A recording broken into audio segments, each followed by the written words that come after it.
And I believe we are recording. Okay, so once again, thank you all for joining. My name is Lamberto Figueroa, and I'm the interim transfer coordinator. And this is our second Transfer Tuesday. So the goal of these presentations is to be able to provide you an opportunity to connect with different departments that would then lead on to you being more prepared to orientation later this summer in July, so that you can take in some of this information, and by the time you do end up coming to campus during orientation, you're able to approach some of these departments and these services with more personalized questions. So today, the focus is well-being. So we have a lot of different campus representatives that will be talking to you a little bit about their resources. We have basic needs, the campus health center, the personal growth and counseling center, as well as student life, student housing and residential life. So we're going to go ahead and get started by passing it on to our first speaker. We have a lot of information, so we want to make sure that we're able to give you all of the information that they have ready for you all today. Great. Thank you, Lamberto, and welcome. We're so excited to have you all here. My name is Joanna Snotter-Manzo, and I serve as the care manager in the Office of Student Life. Pronouns are she, her, hers. And I will cue Robin to introduce herself. Hi, everyone. I'm Robin Ducanto. My pronouns are she, her. I'm the Basic Needs Programming Coordinator in the Office of Student Life. Great. So happy to be with you today. Yes, we are very excited, and we'll tell you all about our services. We can go on to the next slide, but we want to start with our purpose and our mission and why we exist. So when we talk about basic needs, we're really talking about the food, housing, and overall wellness security of our community. So having your basic needs met, we know from research, actually has a direct impact on your academic performance, your mental health, physical health, which we're going to be talking about with some of the other presenters a little bit later on, and professional development and holistic well-being. So it's really impacts every aspect of your existence. So we have to start with that basic building block. And our mission in basic needs is to support students by ensuring that their basic needs are met through resources, access, and advocacy. So we are very resource heavy, and in the next slide, we'll tell you a little bit more about those specific resources. But I also just want to cue your attention to the words access and advocacy, because that's a lot of our work that we do one-on-one with students through the work of our case manager, or basic needs case manager, who's not on this call today. Her name is Amy, but she works really directly one-on-one with students in that way. And just want to give you sort of the whole picture of what we have to offer at Basic Needs. So we'll go on to the next slide. All right, I'm going to actually cue Robin again to tell you about our resources. We have a million resources. This is just some of the things that we do, the main parts that we do. So our number one resource that we want every single student on campus to utilize is our hub, and that is our free grocery store on campus. Free. Everyone hear me say free grocery store? So it is a space in the Student Center, Building 12, where you can come in Monday through Friday, 9 a.m. to 4 p.m. No money is exchanged. We're on a point system. Each student gets 5 points a day, and each item is worth a certain amount of points. So, for example, we have all the normal things that you would expect to find from a food bank or food pantry, such as dried rice, dried beans, canned goods. But we also have fresh produce. And right now, for example, we have the little chicken sandwiches from Costco. We have chorizo, we have string cheese and yogurts, and just all kinds of different food options for you, snacks and things that you'll actually want to eat while you're on campus. And again, the only requirement for you to utilize the hub is for for you to be an enrolled student. That's it. No other requirements. It's very simple. You just walk in, we swipe your order card just so that we know how many students we're serving every day, so we know how much food we need, and then you get to shop around. One-on-one case management, as Joanna alluded to, is with our case manager as well as Joanna to support you individually regarding finances, additional academic support, additional mental health support, other things that we can help you with on campus. We're more than happy to meet with you one-on-one. And that happens either in person in our office or via Zoom. No matter where you are on campus, we're happy to meet with you. Which takes us right to referrals to campus and community resources. So we have lists of other food resources throughout the community where you can get free food, distribution sites, other referrals on campus. Sometimes we'll reach out to folks that are on this call as well, health and wellness services, academic advising, those types of services on campus. Individual assistance with CalFresh. So by a raise of hands, who knows what CalFresh is or has heard of it? Not many folks. So CalFresh is our SNAP program. Oh, I see one. Yay. SNAP or EBT on campus, or in California, not on campus, in California. And that gets you free money for groceries. So by being a CSUMB student and being in service learning, you are exempt from the 20 hours working per week requirement of CalFresh, and we can help you with that application. We love CalFresh. Most of our student assistants are on CalFresh. My family is on CalFresh. Yes, a full-time employee at CSUMB, we benefit from CalFresh benefits. So a huge, wonderful thing that we enjoy and want to help every student apply. Ramona, do you have a question, or do you still have your hand raised about knowing about CalFresh?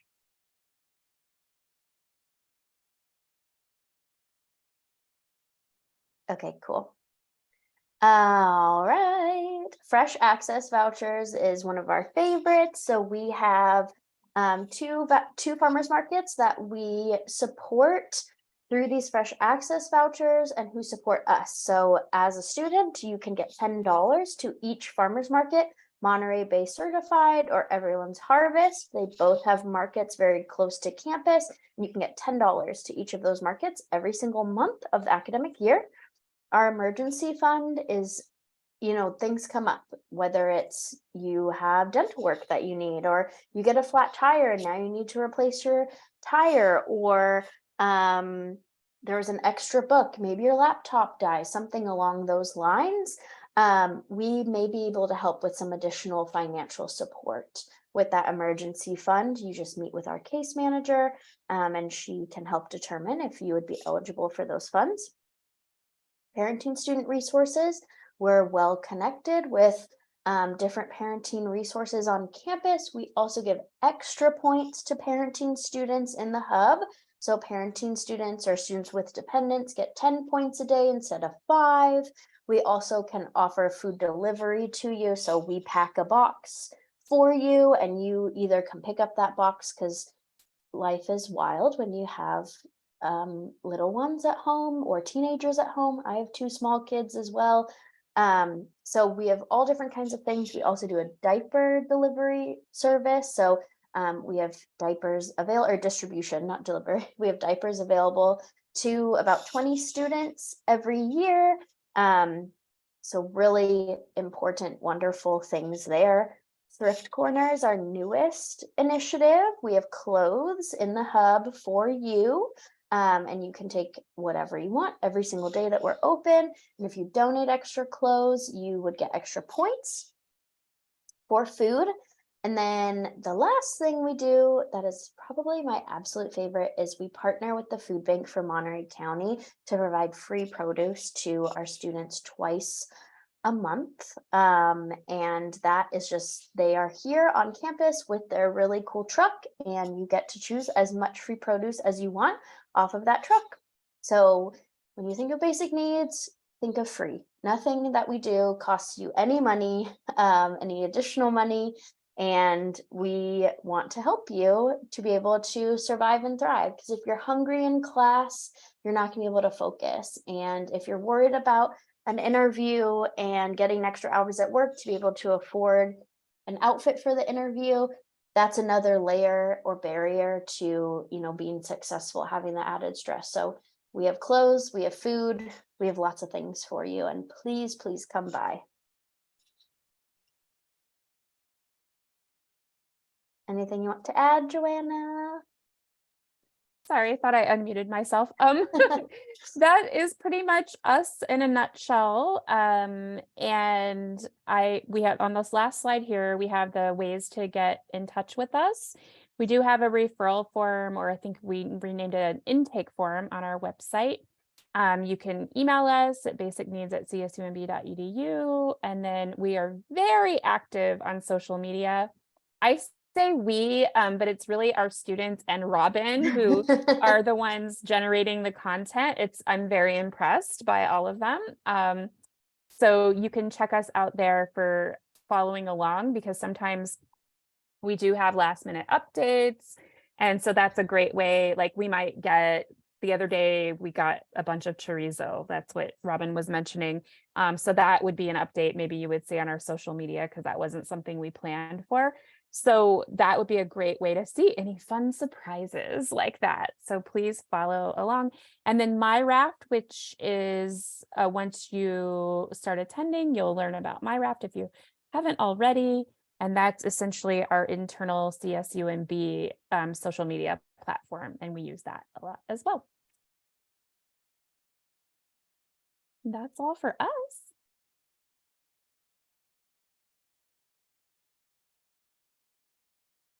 Okay. Shall we move on, Umberto? Yes. Okay, great. So hello, everybody. My name is Gary Rodriguez. I am the Health Promotion and Prevention Manager. I'm going to tell you a little bit today about the Campus Health Center and health promotion and education, so that you get kind of the lay of the land as far as your physical health is concerned, how to take care of your physical health and well-being, where you can go on campus, and the services we provide. So first of all, you can go to the next slide. First of all, the Campus Health Center is available to all students, staff, and faculty as well here at CSUMB, but services are primarily marketed and promoted among students. We want to make sure that you as a student have your healthcare needs taken care of. As a student, you pay every semester a health fee. It's automatically included. You don't even have to think about it. And it goes into the health fee fund, which enables you to access basic healthcare services at the Campus Health Center here on campus at no additional cost. Okay, I want to say that. No additional cost, meaning you already pay for these basic services that are provided through the center. So we want to make sure that you don't let things get in the way of, sometimes students will say, well, I don't have insurance, or I can't afford a copay, or whatever excuse they might have for not being able to access healthcare services. We want to remove those barriers for you. So come on into the health center. The health center is located in building 80, that's 80, here on the main part of campus. We're across from the North Quad housing area and next to the police department. We're open from 8 a.m. to 5 p.m. Monday through Friday. We, like I said, don't charge for basic services that are covered by the health fee, but we are a full service health center. So that means that we do provide other services for you as well. So let's say we have a service available, or we recommend a service for you that's not provided by the basic health fee. Maybe it's a special blood work or a lab test or an x-ray. We will tell you if there is a fee for those services. If you are insured and have insurance, we can provide those services for you and bill your insurance directly for those services. If you're uninsured, like some of our students are, don't worry. We also provide those services at a reduced fee for the students who are uninsured. And that's thanks to our partnership with Doctors on Duty. If you are local to the area, you may be aware of Doctors on Duty. It's a chain of local primary and urgent care clinics in our community. The benefit of having our services affiliated with Doctors on Duty is that when our health center is closed, and I mentioned 8 a.m. to 5 p.m. Monday through Friday, but when our health center is closed and you need additional healthcare services and can't wait until the clinic opens again, you can access services, access any of the local doctors on duty clinics located in Salinas, Seaside, Monterey, South Monterey County. We have them in Santa Cruz County as well. Show your student ID card and you'll receive those same basic services at no additional cost to you. So if you do have an urgent need that's not maybe emergency room worthy, but it's still something you don't want to wait till the campus health center is open again, you can access services at your doctors on duty clinic in the area. We provide both in-person and telemedicine appointments in the campus health center. So let's say you're really sick and don't feel like getting out of bed, you can make a telemedicine appointment and see your doctor from the comfort of your room. So information about those services is available both on the health center website, csumb.edu/health, or you can also access this by telephone. Our phone number is, and I'll drop it in the chat here, it's 831-582-3965, and I'll make sure I get that number in there for you as well. But if you look on the website, it gives you all the information about contacting us and how to get a hold of us to access services. Like I already mentioned, after hours and weekend care is available at local doctors on duty clinics. Next slide. I also represent and work more closely with the departments called Health Promotion and Education, and we team with the Campus Health Center in making sure students have information that can help them maintain their health and well-being. So we have a team of professional health educators and peer educators, students who serve as peer educators who go through special training and a certification process to provide this information to students. And we provide information including everything from alcohol, tobacco, and other drug use, mental health promotion, suicide prevention, reproductive health, sexual assault prevention. So a whole wide variety of issues that we cover and provide to students both through workshops in classrooms. We provide special workshops with clubs and organizations on campus as well too, and just general outreach for students. You might see us out there tabling on campus for a special event like National Collegiate Alcohol Awareness Week, providing information to students about making healthy choices when it comes to alcohol use. So just some of the work that we do here. If you are at all interested, maybe in becoming a peer educator and working alongside our professional staff, we'd be more than happy to have you join us. You can find information on the Campus Health Center website as well too about the peer education program. We do trainings each semester, usually over a weekend in the semester, and train our students to become certified peer educators and work alongside us, providing this information to the student body.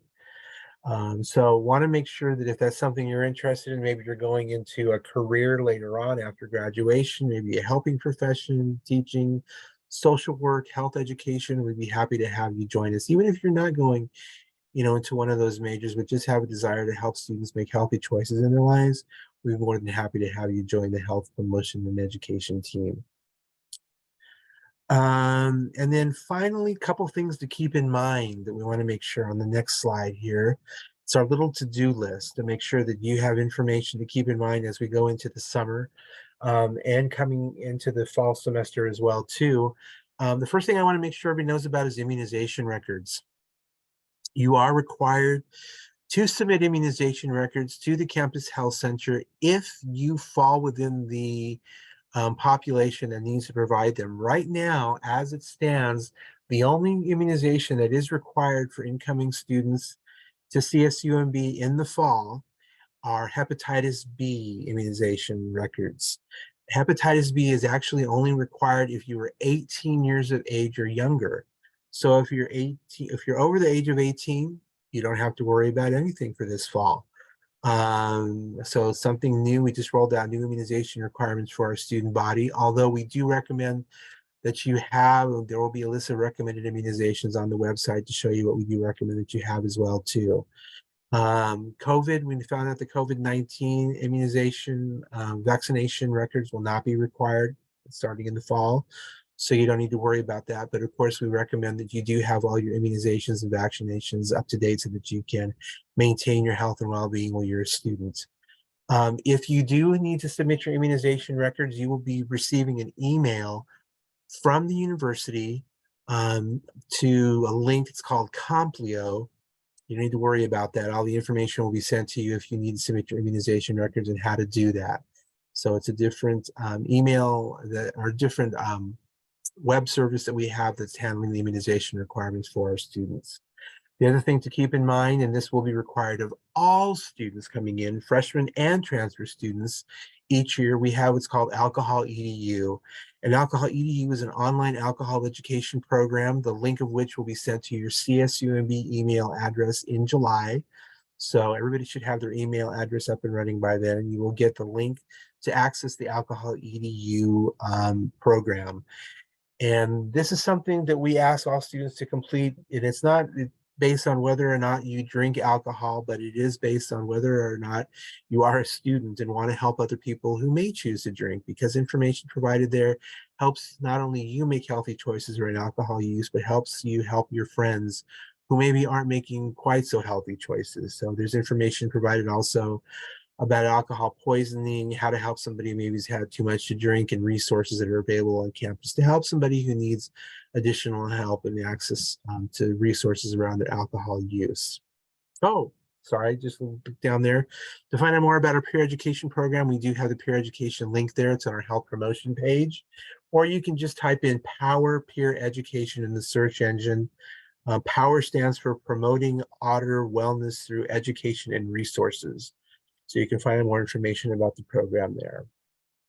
And that's us in a nutshell. So if you do have questions, I think we're going to take questions later. You can type them in the search end or the chat box there. I'll be more than happy to answer those questions for you. But that's us again in a nutshell. So thanks for your attention, and looking forward to seeing you here in CSUMB soon. And now I'm going to pass it on, I think, to Jessica. Yeah, hi everyone, welcome, and thank you for choosing CSU Monterey Bay. As you can see, we use a lot of acronyms, and so my hope and encouragement for you as transfer students is to stop and slow people down if we are using acronyms and just asking, wait a minute, what does that mean? Because we do use a lot of acronyms. So if you hear PGCC, that's us. We're the Personal Growth and Counseling Center. Sometimes I know, coming from different universities, counselors might typically be referred to academic advisors. In our university, counselors are actually referred to people who can provide mental and emotional health support and wellness support. And your academic advisors who help with your scheduling, with your two-year plan, with questions around your transcripts, are known as the academic advisors. So just a little note there. But I'm Jessica. I am one of the counselor faculty at CSU Monterey Bay.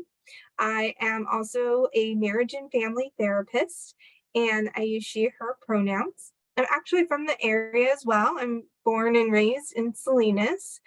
So it really, that's why I like working at the university, is because we do serve a lot of local students. I'm also a first generation college student, which is another population that our university connects with and serves. So put a heart or a thumbs up in the chat if you identify as a first gen student or a local student. Happy to have you here. If you could advance the slide, that would be great. Thank you. So a little bit about our center. We have a bunch of different helpers. Oh yeah, I love to see that in the chat. We have a bunch of different helpers. We have therapists, marriage and family therapists like me. We have psychologists. We have social workers. We have people in different stages in their careers. So we have folks like me who've been licensed for 10 years or so. We have people who are new and are in training and are supervised. But all of us are there to provide you with support in your mental and emotional wellness. As students, of course, we want you to do well academically, but it can be really challenging if you're facing something in life, in your personal life, or you are experiencing something that's not really permitting you to be fully engaged in your classes. Maybe it's impacting your memory, maybe it's impacting the quality of your sleep. And so if there's things that you are facing, we want you to connect with us early. We want you to schedule an appointment, chat with us. Even if you don't have any problems that you are facing, we're called the Personal Growth and Counseling Center. So you can schedule a meeting with us at the beginning of your time here. We can come up with a little plan of how you stay well and take this preventative approach. And then maybe, you check back in mid-semester or at the end of the semester and make sure things are still where you want them to be. So we don't have to be a place that you only come to when you're kind of in it or you're facing a crisis. Of course, we'll be there for those moments, but you can come to us early on and consider us as part of your approach to being successful in graduating. We offer individual one-on-one support. We do lots of groups and workshops. I'll share a little bit about those in the next slide. We're confidential, so we don't share any information with your family, your partner, your teacher, your advisor. That's the most important thing. It's a private experience. You can share things in confidence just with us, and we can be there to listen. We can be there to problem solve. We can be there to help you connect to some of these other resources that you're learning about. And the best way to get started is giving us a call. So you can call our office. If you call now, we will ask that you call once you're enrolled in classes, and we won't be starting any scheduling until August, unless you're doing summer school. If you're doing summer school, you can call us during that summer session. But you can call us and learn more now. But we will start scheduling for the fall that week before classes start. So let me tell you also, if we can go to the next slide, there's some information about the groups that we offer. So we have different groups. They kind of shift and adjust each semester.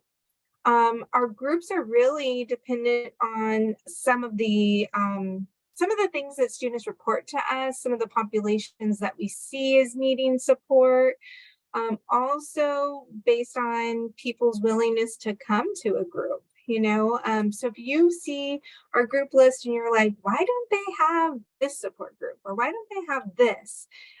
Let us know. Let us know if there's an interest, and we can figure out and see if that could be something we can support. We also offer workshops. Workshops are a little bit more educational based and skill building. And we also have some drop-in support. So the Let's Talk is a program where counselors are at different locations across campus. Sometimes we're in the Cooperative Learning Center at the library, which is a fancy way of saying the tutoring center.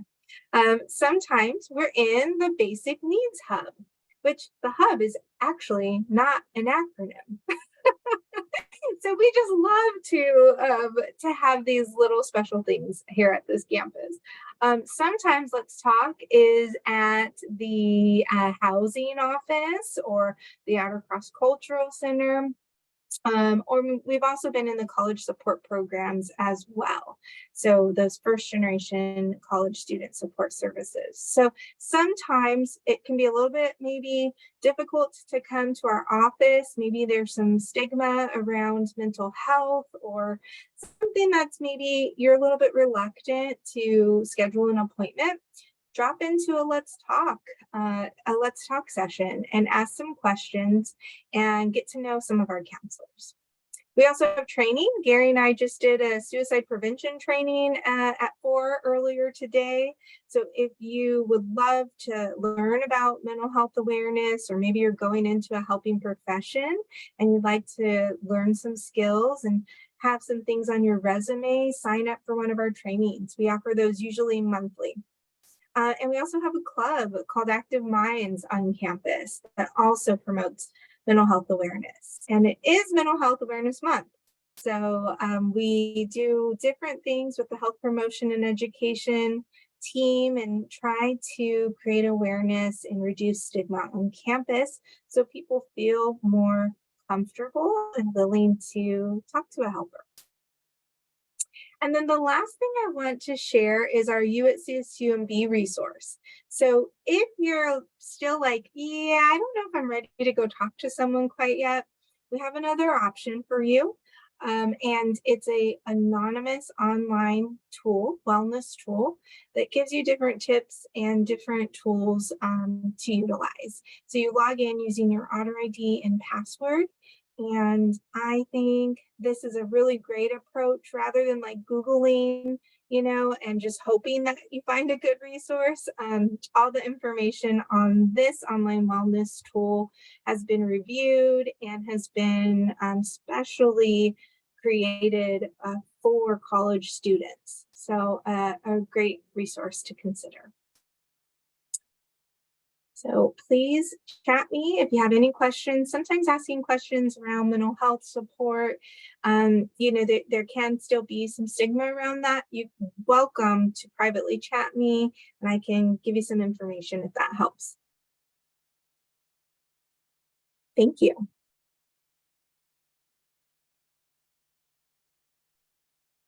Good afternoon, evening, everyone. My name is Jocelyn Martin. I use she, her, aya pronouns, and I am our Assistant Director of Residential Life for Care and Support in Student Housing and Residential Life. So for my portion, first we have the student housing website. On it, you can review your different housing options, and the visuals have a couple of our different residential areas. You can apply for housing through the My Housing portal that can be found on the website. And you can also hopefully build community if that is something you're interested in living in our residential areas. So you can go to the next slide.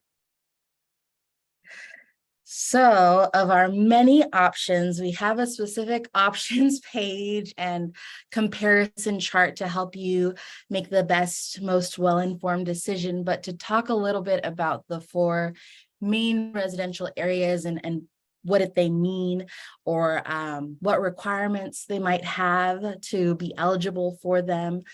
First, we have our residence halls. These are a bit more of the traditional style residence halls. Perhaps you've heard the word dorms that people think of, except at CSUMB, they are considered a semi-suite style because they don't have community bathrooms. Each room, whether it's a single, so just for one person, or a double, 2 people, triple, 3 people, has its bathroom that either is for the people of that bedroom or between 2 bedrooms. So typically up to about 4 people max. Then we have North Quad, our suite and apartment style buildings. So if you are in Vineyard or Pinnacles, that's 2 of the North Quad buildings, they have the shared bedroom, bathroom, living room, a kitchenette. However, Strawberry is our 3rd building in that residential area, and that has a full kitchen. All of the bedrooms are single occupancy, so only 1 person per bedroom, but 4 in a suite, sometimes 2.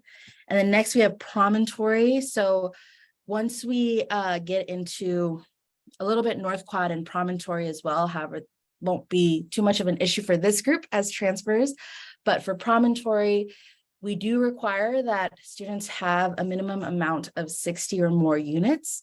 And in this residential area, it involves, again, a full kitchen, living room, bathroom, 1 per bedroom, and just a mixture of some doubles with singles. And finally, we have East Campus apartments. So for East Campus, an individual either needs to have 90 or more units completed, they are 21 years of age or older, or they are considered an individual that is either married or has a domestic partner, or an individual that has a dependents. And if that applies to anyone on this Zoom, that means that you can apply for a family license, meaning the entire unit. So if you look at the East Campus apartments, the entire apartment would be a unit for the resident, the student. And the last thing is just that East Campus is a little bit further away, about 2 miles from main campus, and it functions differently in that it's a monthly rent model, like most off-campus apartments. And the rest of the residential areas are based on a semester at a time payment, split up into 3. So we'll talk about that. Think next, yes. So some housing tips if you are applying or have applied. Again, the My Housing portal is where you would want to apply. Application is available now. So strongly encourage, if you are interested, to fill that out. Would recommend, if you haven't done the process already, to set aside a couple hours. There is a prepayment for the application fee and prepayment that sometimes might take a little bit longer to process. So again, accounting for those pieces, and the difference between the application fee and the prepayment is that the application fee is an amount, $50, that helps us make sure that we can continue to support all the work that goes into our assignments process. And then the prepayment is actually $150 that goes to your fall semester rent, or the amount you would pay for housing. We also have a housing and dining plan license agreement. So I would highly recommend, if you are interested in housing, to read through the license. And in that document, it talks about when you can move in, when you would be able to move out, what happens if you need to cancel your license before the end date. It talks about our different policies. Just a lot of great information in that document. And it's, like most things in life, important to read and review. And then finally, we do have our rates and payment plan. So our rates include GradGuard renter's insurance, which has come in handy a couple times each year as students, perhaps something happens that damages property, or something gets impacted in their room, and this way they can go through that process so that they don't have to pay additional monies to repair something or replace something.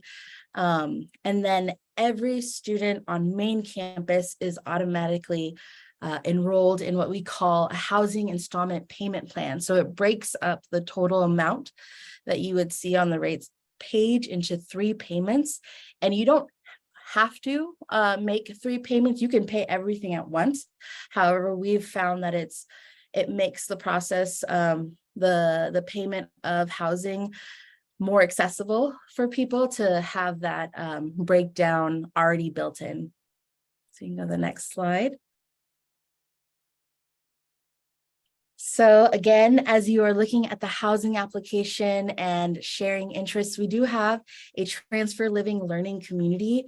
In this community, it's specifically housed in promontory apartments, and we try our best to have transfer students on the floor so that people can really navigate this CSUMB experience together, you know, with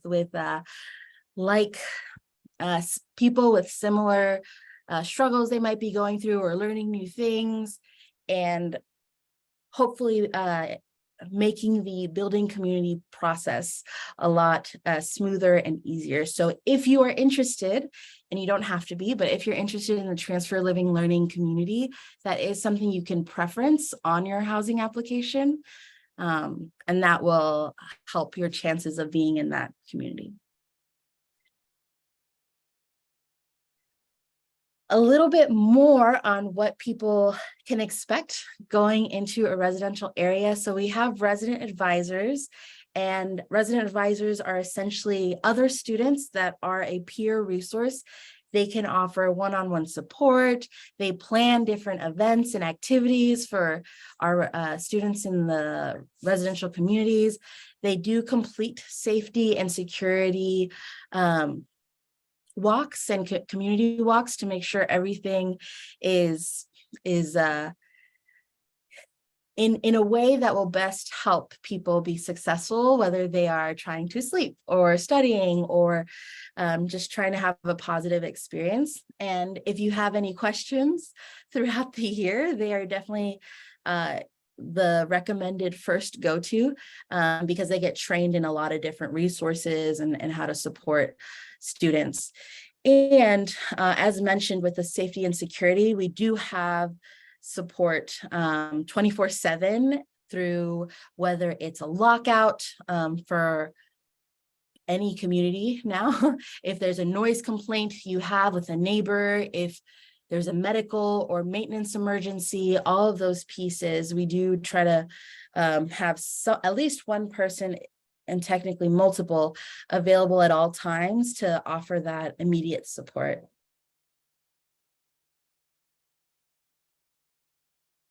And then a couple other people, we have residential life coordinators. So all of the residential areas have their student staff with the resident advisors, and those individuals have their supervisor who sometimes might have to support an elevated concern.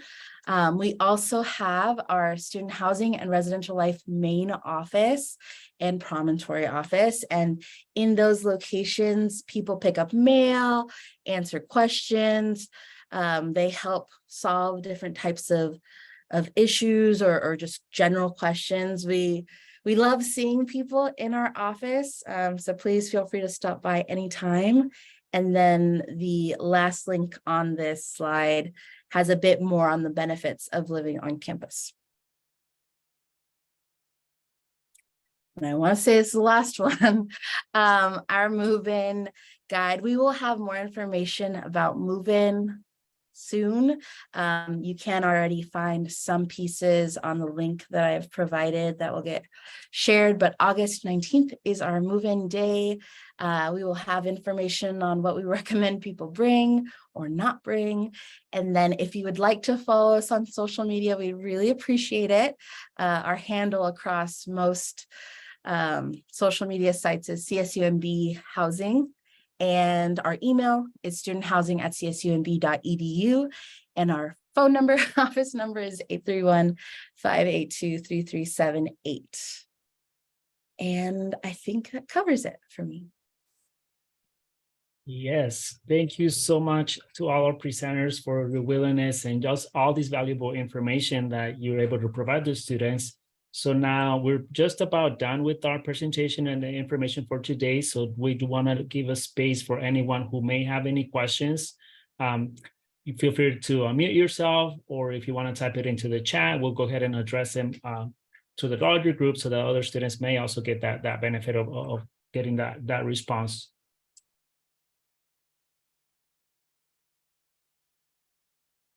So I'll stop sharing, so at least we'll get to see some faces. I had a question about the mental health resources. At the school that I'm currently at, they have mental health resources, but you can have 6 like sessions per semester. Is that is there a limit of sessions, or what's the vibe? Yes, wonderful question. I would say we're pretty close to being similar to what you're used to. So we are a brief counseling or brief therapy model, which means we do try to see students in a certain amount of individual sessions. But there's no number of guaranteed. Roughly, we kind of try and work with students within 10 session limits. But if you're doing really well, we might suggest we spread sessions out, maybe more to a monthly appointment, or we see each other as needed to kind of save those appointments for later. So there's no kind of guarantee that everybody gets 10 sessions. That's kind of our aim, is that we try to support people within that amount. But typically our average number of sessions that students use our services is around like 5.5 to 6 sessions for the academic year. Sometimes though, we do know some people have other things, other like identities that can make it hard to find resources in the community. So sometimes we can make exceptions and kind of provide some extensions of services if people are active and trying to find a resource in the community. But if someone's feeling like they need a weekly support, then what we'll do is try to help find a community resource for somebody kind of off the bat, instead of maybe, you know, starting with us and then having to be kind of transferred later. Okay, cool. Thank you. Yeah, but our group sessions are unlimited. So that's kind of the nice thing. Sometimes people are able to join a group weekly and then use the individual support as like supplemental support. Cool. Righty, do we have any other questions?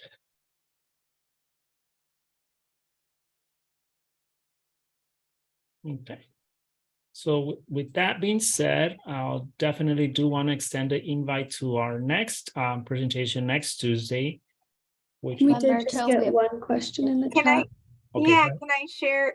So we have another resource called Student Disability and Accessibility Center. So that would be a great resource if you've connected with another department in the past for course accommodations or housing accommodations. Maybe you need to register an ESA. But if you have a verified disability, then you would connect with Student Disability and Accessibility Center. You would talk with one of their advisors, and then they can explore with you what kind of accommodations might be available for you. Alrighty, thank you for catching that. I kind of lost sight of the chat for a second there. Okay, any other questions? Okay, so if there aren't any other questions, I'll definitely extend the invite to our next week's presentation. So next week, next Tuesday, we'll really be focused on career development. So you'll get to hear from our Cooperative Learning Center, which is our tutoring services. You will also get to hear from a representative from the Student Disability and Accessibility Center. So maybe that's something that was asked in the chat. So then that's definitely, you get a chance to speak to and hear from their staff members and college support programs. So we extend the invite to join us for next Tuesday. Follow the Transfer Center social media. That's where we also keep you updated in terms of programming and all the events that we have going on. And then with that being said, we'll stay on the line for anyone who may want to ask any additional questions. But if you don't have any additional questions, thank you so much for joining us. I'm going to go ahead and stop the recording now.